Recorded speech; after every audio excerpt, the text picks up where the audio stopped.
Hi friends, welcome to my cooking YouTube channel.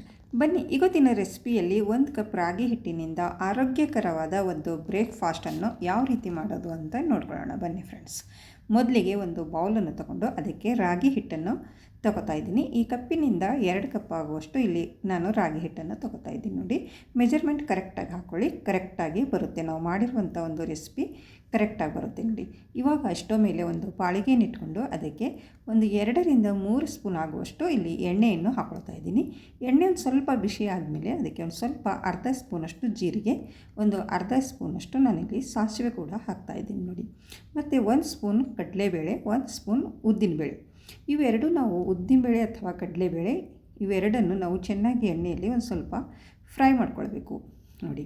ಒಂದು ಸ್ವಲ್ಪ fry ಆದಮೇಲೆ ಅದಕ್ಕೆ ಒಂದು ಸ್ವಲ್ಪ ನಾನು 2-3 ಇಲ್ಲಿ ನಾನು ಹಸಿ ಮೆಣಸಿನ್ಕಾಯನ್ನು ಕಟ್ ಮಾಡಿಕೊಂಡು ಹಾಕ್ಕೊಳ್ತಾ ಇದ್ದೀನಿ ನೋಡಿ. ಒಂದು ಸ್ವಲ್ಪ ಬಾರೀಕ್ ಕಟ್ ಮಾಡ್ಕೊಂಡು ಹಾಕ್ಕೊತಾ ಇದ್ದೀನಿ. ಒಂದು 2-3 ಮೆಣಸಿನ್ಕಾಯಿ ಮತ್ತು ಒಂದು ಈರುಳ್ಳಿ ಕೂಡ ಇದನ್ನು ಕಟ್ ಮಾಡಿಕೊಂಡು ಹಾಕ್ಕೊತಾ ಇದ್ದೀನಿ ನೋಡಿ.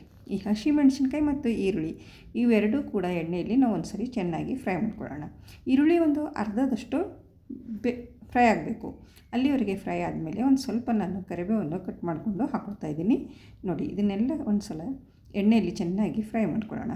ಇವಾಗ ಇದಕ್ಕೆ ಒಂದು ಅರ್ಧದಷ್ಟು ಕ್ಯಾಪ್ಸಿಕಮ್ ಕಟ್ ಮಾಡ್ಕೊಂಡಿದ್ದೀನಿ ಹಾಕೋತಾ ಇದ್ದೀನಿ. ಒಂದು ಅರ್ಧದಷ್ಟು ಕ್ಯಾರೆಟ್ ಕೂಡ ಕಟ್ ಮಾಡ್ಕೊಂಡು ಹಾಕ್ಕೊಂಡಿದ್ದೀನಿ. ಮತ್ತು ಒಂದು ಸ್ವಲ್ಪ ಹಸಿ ಬಟಾಣಿ ಕೂಡ ನಾನಿಲ್ಲಿ ಹಾಕಿದ್ದೀನಿ ನೋಡಿ. ಈ ವೆಜಿಟೇಬಲ್ ಎಲ್ಲ ನಾವು ಚೆನ್ನಾಗಿ ಎಣ್ಣೆಯಲ್ಲಿ ಫ್ರೈ ಮಾಡ್ಕೊಳ್ಳೋಣ.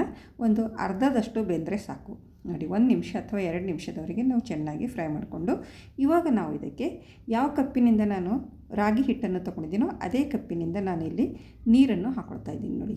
2 ಕಪ್ ರಾಗಿ ಹಿಟ್ಟಿಗೆ ನಾನಿಲ್ಲಿ 4 ಕಪ್ಪು ನೀರನ್ನು ಹಾಕ್ಕೊಳ್ತಾ ಇದ್ದೀನಿ ನೋಡಿ. 3 ಕಪ್ ಆಯಿತು, ಇದು 4ನೇ ಕಪ್ಪು ನೋಡಿ. 4 ಕಪ್ ನೀರನ್ನು ಹಾಕ್ಕೊಂಡು ಇವಾಗ ನಾವು ಇದು ನೀರು ಕುದಿ ಬರೋದಕ್ಕೆ ಬಿಡಬೇಕಾಗುತ್ತೆ. ಒಂದು ಸ್ವಲ್ಪ ರುಚಿಗೆ ತಕ್ಕಷ್ಟು ಉಪ್ಪು ಮತ್ತು ಒಂದು ಸ್ವಲ್ಪ ಹಸಿ ಕೊತ್ತಂಬರಿ ಸೊಪ್ಪನ್ನು ಹಾಕ್ಕೊಂಡು ನಾವು ಇವಾಗ ಗ್ಯಾಸನ್ನು ಹೈ ಫ್ಲೇಮ್ ಮಾಡಿ ಇದು ನೀರು ಕುದಿ ಬರೋದಕ್ಕೆ ಬಿಡೋಣ ನೋಡಿ. ಫ್ರೆಂಡ್ಸ್, ಇವಾಗ ಇದು ನೀರು ಕೂಡ ಕುದಿ ಬರ್ತಾ ಇದೆ ನೋಡಿ. ಈ ರೀತಿ ನೀರು ಕುದಿ ಬರ್ತಾ ಇದ್ದಾಗ ಇವಾಗ ನಾವು ರಾಗಿ ಹಿಟ್ಟನ್ನು ಇಟ್ಕೊಂಡಿದ್ದೀವಲ್ಲ, 1-2 ಕಪ್ ಆಗೋಷ್ಟು ಆ ಹಿಟ್ಟನ್ನು ನಾವು ಇದರಲ್ಲಿ ಮಿಕ್ಸ್ ಮಾಡ್ಕೊಳ್ಬೇಕು ನೋಡಿ. ಒಂದು ಕೈಯಿಂದ ಹಿಟ್ಟನ್ನು ಹಾಕ್ಕೊಂಡು ಒಂದು ಕೈಯಿಂದ ಈ ರೀತಿ ಒಂದು ಕಡ್ಚಿಯಿಂದ ಮಿಕ್ಸ್ ಮಾಡ್ಕೊತಾ ಹೋಗಿ ಗ್ಯಾಸು ಲೋ ಫ್ಲೇಮಲ್ಲಿ ಇಟ್ಕೊಂಡು ನಾವು ಇದನ್ನು ಹಿಟ್ಟನ್ನು ಮಿಕ್ಸ್ ಮಾಡ್ಕೊಳ್ಬೇಕು ನೋಡಿ. ಈ ರೀತಿ ಒಂದು ಸ್ವಲ್ಪ ಗಂಟಿಲ್ಲದ ಹಾಗೆ ನಾವು ಚೆನ್ನಾಗಿ ಮಿಕ್ಸ್ ಮಾಡ್ಕೊಳ್ಳೋಣ. ಲೋ ಫ್ಲೇಮಲ್ಲಿ ಇಟ್ಕೊಂಡು ಇದನ್ನು ಮಾಡಿಕೊಂಡ್ರೆ ಆರಾಮವಾಗಿ ಮಿಕ್ಸ್ ಆಗುತ್ತೆ ನೋಡಿ. ಒಂದು ಸ್ವಲ್ಪನೂ ಗಂಟಿರಲ್ಲ. ಈ ರೀತಿ ಚೆನ್ನಾಗಿ ಮಿಕ್ಸ್ ಮಾಡಿಕೊಂಡು ನಾವು ಇದ್ರ ಮೇಲೆ ಒಂದು ಡಕ್ಕನ ಮುಚ್ಚಿ ಒಂದು 2 ನಿಮಿಷ ಲೋ ಫ್ಲೇಮಲ್ಲಿ ಉಮ್ಮಗಾಗೋದಕ್ಕೆ ಬಿಡಬೇಕು ನೋಡಿ. ಇವಾಗ ಇದು ಮಿಕ್ಸ್ ಮಾಡಿದ್ದಾಯಿತು. ಇವಾಗ ನಾನು ಇದ್ರ ಮೇಲೆ ಡಕ್ಕನನ್ನು ಮುಚ್ಚಿ ಒಂದು 2 ನಿಮಿಷ ಇದು ಉಮ್ಮಗಾಗೋದಕ್ಕೆ ಬಿಡ್ತಾಯಿದ್ದೀನಿ ನೋಡಿ. ಫ್ರೆಂಡ್ಸ್, ಈ ರೀತಿ ಮಾಡೋದ್ರಿಂದ ಚೆನ್ನಾಗಿ ಉಮ್ಮಗಾಗುತ್ತೆ. ನಾವು ಈ ಮಾಡಿರುವಂಥ ಬ್ರೇಕ್ಫಾಸ್ಟು ತುಂಬ ರುಚಿಯಾಗಿ ಬರುತ್ತೆ ನೋಡಿ. ಇವಾಗ 2 ನಿಮಿಷ ಆಯಿತು. ನಾನು ಇವಾಗ ತೆಕ್ಕೋತಾ ಇದ್ದೀನಿ ನೋಡಿ. ಇವಾಗ ಮೊದಲಿನಕ್ಕಿಂತ ಒಂದು ಸ್ವಲ್ಪ ಗಟ್ಟಿನೇ ಆಗಿದೆ ನೋಡಿ. ಇನ್ನೂ ಆರಿದ ಮೇಲೆ ಇನ್ನೂ ಗಟ್ಟಿಯಾಗುತ್ತೆ. ಗ್ಯಾಸನ್ನು ಆಫ್ ಮಾಡಿಕೊಂಡು ನಾವು ಇದನ್ನು ಇವಾಗ ಕೆಳಗಡೆ ಇಟ್ಕೊಳ್ಳೋಣ.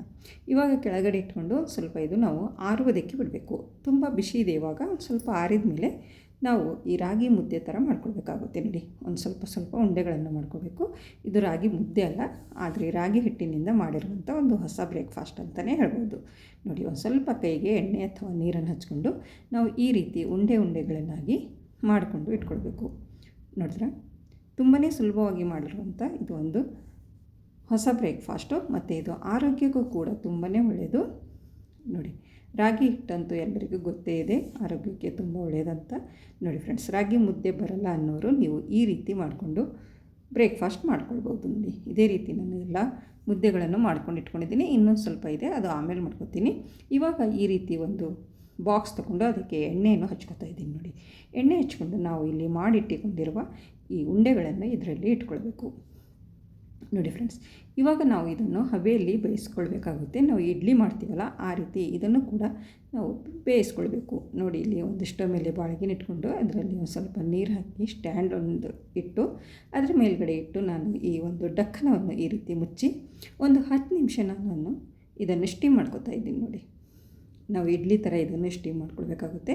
ಒಂದು 10 ನಿಮಿಷ ಆದಮೇಲೆ ತೆಗಿತಾ ಇದ್ದೀನಿ ನೋಡಿ. ಎಷ್ಟೊಂದು ಚೆನ್ನಾಗಿ ಬೆಂದಿದೆ ಅಂತ ನೋಡ್ಕೊಳ್ಬೋದು. ಸೂಪರಾಗಿರುವ ನಮ್ಮ ರಾಗಿ ಹಿಟ್ಟಿನ ಒಂದು ಬ್ರೇಕ್ಫಾಸ್ಟ್ ರೆಡಿ ಆಯಿತು ನೋಡಿ.